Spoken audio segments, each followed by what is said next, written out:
Carolina Panthers at home this week, 1 win still, 5 losses in a row. So Atlanta, despite losing last week, can summon its week 1 win over Carolina as inspiration.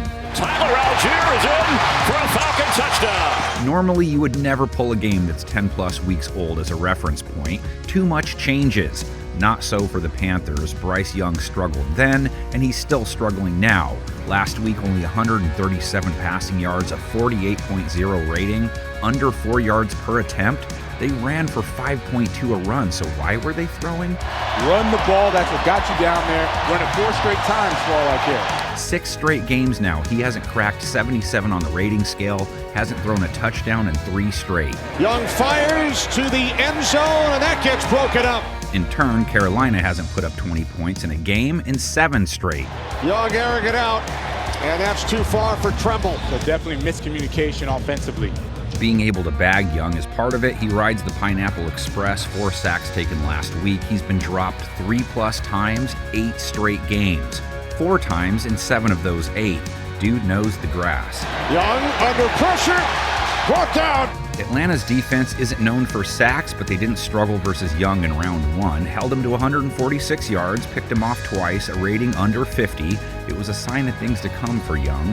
The blitz is on, and Young is sacked. It wasn't that Baker Mayfield torched Atlanta's secondary last week either. They held him to 144 yards, 5 yards per throw. Mayfield's pass is broken up. And once again, this Atlanta defense stepping up to the plate. So Atlanta's thinking our 25 points versus the Buccaneers would suffice versus the Panthers. Desmond Ridder over 340 yards passing, over 8.5 yards per attempt.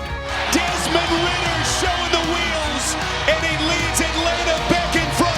Bijan Robinson, 54 yards receiving. Kyle Pitts scored 57 yards. Touchdown, Kyle Pitts. And how about Drake? London, 10 catches, 172 yards? Not bad. Drake London with a brilliant catch. I can't express this enough. Panthers defense does what it can. They held New Orleans to 3 for 10 on 3rd down, held them under 4 yards per carry, held Derek Carr to 119 yards passing, 4.6 per attempt, and lost 28-6. You can't ask them to pull over any further. They're already pulled over far enough. Carr airing it out, and this pass is broken up. The schnozberries don't taste like snozberries in Carolina these days. Falcons right there with New Orleans and Tampa Bay with 4 games to go. We know we're about to see a bunch of Fs on our last screen. How about the comments section? Not those Fs. Keep it clean, right?